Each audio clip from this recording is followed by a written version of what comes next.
Hi friends, ഞാൻ Usha teacher. ഇന്ന് നിങ്ങൾക്ക് ഇഷ്ടപ്പെടുന്ന രസകരമായ ഒരു സബ്ജക്റ്റാണ് ഇന്ന് ഞാൻ സംസാരിക്കാൻ ഉദ്ദേശിക്കുന്നത്. സ്നേഹം, ദേഷ്യം, വെറുപ്പ്, ദയ, അനുകമ്പ എന്നിവ പോലെ ഒരു പ്രത്യേക തരം വികാരമാണ് അസൂയ. നമ്മൾ കഠിനാധ്വാനം ചെയ്ത് ഒരുപാട് നേട്ടങ്ങളൊക്കെ ഉണ്ടാക്കിയെടുക്കാറുണ്ട്. ആ നേട്ടങ്ങളിൽ നമ്മൾ സന്തോഷിക്കാറുണ്ട്. നമ്മളെ സന്തോഷത്തിനൊപ്പം നമ്മുടെ സുഹൃത്തുക്കളും ബന്ധുക്കളും ഒക്കെ കൂടാറുമുണ്ട്. എന്നാൽ ചിലർ നമ്മുടെ നേട്ടങ്ങളിൽ അസ്വസ്ഥരാകുന്നു. ഇതിനെയാണ് അസൂയ എന്ന് പറയുന്നത്. 3 കാര്യങ്ങളാണ് പ്രധാനമായും ഞാൻ അസൂയയെക്കുറിച്ച് പറയാൻ ഉദ്ദേശിക്കുന്നത്. ഒന്നാമത്തത്, അസൂയ ഉള്ള ഒരാളിനെ നമുക്ക് എങ്ങനെ മനസ്സിലാക്കാം. രണ്ടാമത്തത്, നമുക്ക് അസൂയ ഉണ്ടെങ്കിൽ അതെങ്ങനെ കുറയ്ക്കാം. മൂന്നാമത്തേത്, അസൂയ ഉള്ളവരെ ബാധിക്കുന്ന ചില പ്രശ്നങ്ങൾ. ഒന്നാമതായി, അസൂയ ഉള്ളവരെ കണ്ടുപിടിക്കാനുള്ള ചില മാർഗങ്ങൾ. ആ മാർഗങ്ങൾ പലതുണ്ട്. അവരുടെ ശരീരഭാഷയിലൂടെയും പെരുമാറ്റത്തിലൂടെയും നമുക്ക് നിഷ്പ്രയാസം അസൂയുള്ളവരെ കണ്ടുപിടിക്കാവുന്നതേ ഉള്ളൂ. ഒന്നാമത്തെ കാര്യം, അവർ ആത്മാർത്ഥതയോടെ ആയിരിക്കില്ല നമ്മെ അഭിനന്ദിക്കുന്നത്. നമ്മുടെ നേട്ടത്തെ അവർ ചെറുതാക്കി കാണും. പിന്നെ ഇത് ആരെ കൊണ്ടൊക്കില്ല, ഇത് വലിയ നേട്ടമായിട്ടൊന്നും കരുതേണ്ട കാര്യമില്ല, ഇതെല്ലാവർക്കും സാധിക്കാവുന്നതേ ഉള്ളൂ എന്നൊക്കെ പറഞ്ഞ് അവർ സ്വയം ആശ്വാസം കണ്ടെത്താൻ ശ്രമിക്കും.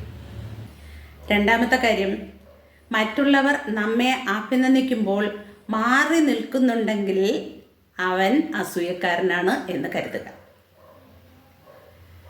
നമ്മുടെ പരാജയത്തിൽ അവർ സന്തോഷിക്കുകയും നമ്മുടെ വിജയത്തിൽ അവർ വിഷമിക്കുകയും ചെയ്യും. 3, ഒരു കാരണമില്ലാതെ നമ്മളോട് വെറുപ്പ് കാണിക്കുക. നമുക്ക് നേരെ വന്ന മുഖം തിരിച്ച് വഴി മാറിപ്പോവുക. ആരോടെങ്കിലും അവരോട് ചോദിക്കുക, എന്താ നീയോ നമ്മളും തമ്മിലുള്ള പ്രശ്നമെന്ന് ചോദിച്ചാൽ പ്രശ്നമൊന്നുമില്ല, പക്ഷേ എനിക്കിഷ്ടമല്ല, ഇതായിരിക്കും അവരുടെ മറുപടി. എങ്കിൽ ഓർത്തോ, അവർക്ക് നമ്മളോട് അസൂയുള്ളവരാണ്. 4, നേട്ടം ഉണ്ടാക്കിയ ആളിൻ്റെ ഒരു ചെറിയ പരാജയത്തെ പോലും ഹൈലൈറ്റ് ചെയ്ത് കാണിക്കാൻ അവർക്ക് ഭയങ്കര മിടുക്കായിരിക്കും. മാത്രമല്ല, പണ്ടങ്ങാണ്ട്, അതായത് പഴയ കാലത്ത് എവിടെയെങ്കിലും എന്തെങ്കിലും പോരായ്മകൾ ഇവർക്കുണ്ടായിട്ടുണ്ടെങ്കിൽ അതിനെ കുത്തിപ്പൊക്കി എടുത്തു കൊണ്ടുവന്ന് ആ സമയത്ത് നമ്മളെ കുറ്റപ്പെടുത്തും. 5, നിങ്ങളുടെ സാന്നിധ്യത്തിൽ നിങ്ങളെ പുകഴ്ത്തി പറയുകയും നിങ്ങളുടെ അസാന്നിധ്യത്തിൽ നിങ്ങളെക്കുറിച്ച് മറ്റുള്ളവരോട് കുറ്റം പറയുകയും ചെയ്യും.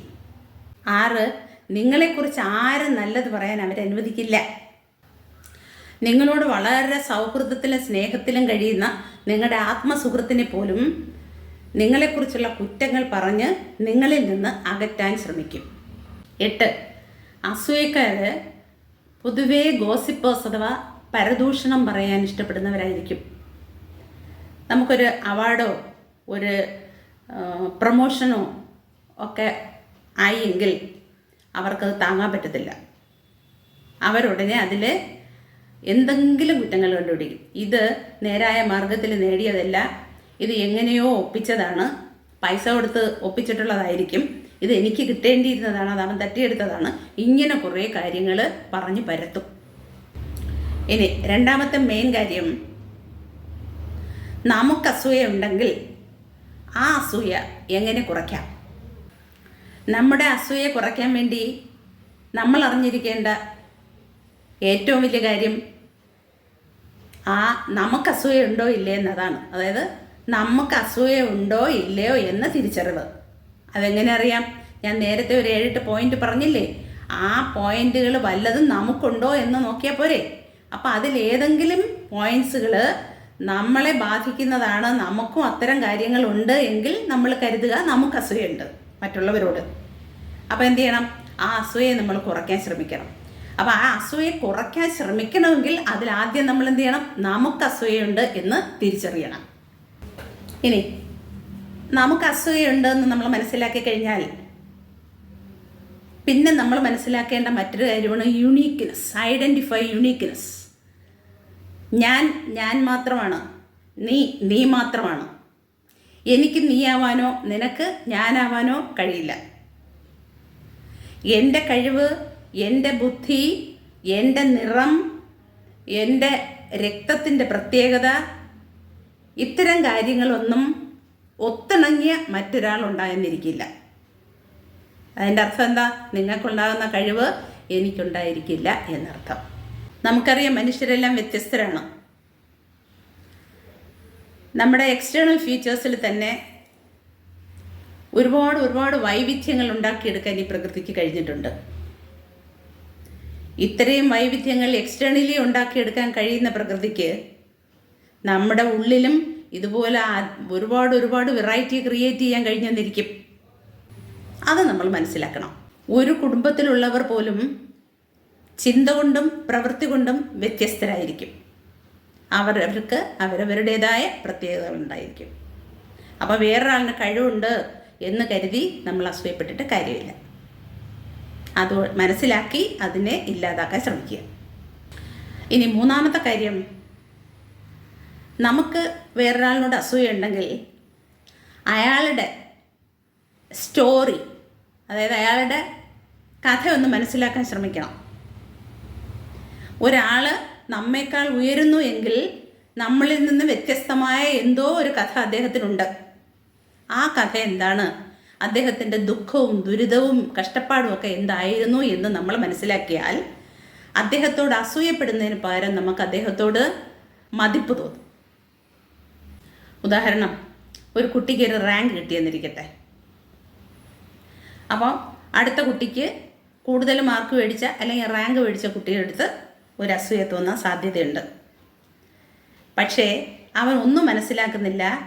അവൻ സുഖമായിട്ട് മൂടിപ്പൊതിച്ച് കിടന്ന് ഉറങ്ങിയ സമയത്ത് യവൻ ഉറക്കമുളച്ച് കുത്തിയിരുന്ന് പഠിച്ചിട്ടാണ് ഈ മാർക്ക് നേടിയത് എന്ന് അവൻ മനസ്സിലാക്കിയാൽ അവനോട് അവൻ അസൂയ തോന്നില്ല. കാരണം അവൻ സുഖം അനുഭവിച്ചപ്പം യവൻ ആ സുഖം ത്യജിച്ചിട്ടാണ് ഈ റാങ്ക് നേടിയിരിക്കുന്നത്. അത് അവൻ മനസ്സിലാക്കണം. അല്ലാതെ അവന് കഷ്ടപ്പെടാനും പണിയെടുക്കാനും വയ്യ, കഷ്ടപ്പെട്ട് പണിയെടുത്തവന് നേട്ടം ഉണ്ടായപ്പോൾ അതിൽ അസൂയപ്പെടുക എന്ന് പറയുന്നത് ശരിയല്ല. അത് നമ്മൾ മനസ്സിലാക്കുക. അവൻ കഷ്ടപ്പെട്ടുകൊണ്ടാണ് അവന് കിട്ടിയത് എന്ന ബോധം നമുക്കുണ്ടാക്കിയെടുക്കുക. ഇനി അസൂയ ഉള്ളവർക്ക് സംഭവിക്കാവുന്ന ചില പ്രശ്നങ്ങൾ. അതിൽ പ്രധാനപ്പെട്ടത് ഓവർ തിങ്കിങ്, അമിതമായ ചിന്ത. കാട് കയറി നമ്മൾ ഇതിനെക്കുറിച്ച് ചിന്തിക്കും. അവനാ നേട്ടം ഉണ്ടായി, എനിക്കിതായില്ല, എന്നെക്കാളും വലിയവനായവൻ എന്നുള്ള ഒരു ചിന്ത വരുമ്പോഴത്തേക്ക് ഇതിനെക്കുറിച്ച് ആവശ്യമില്ലാതെ കാട് കയറി ചിന്തിക്കും.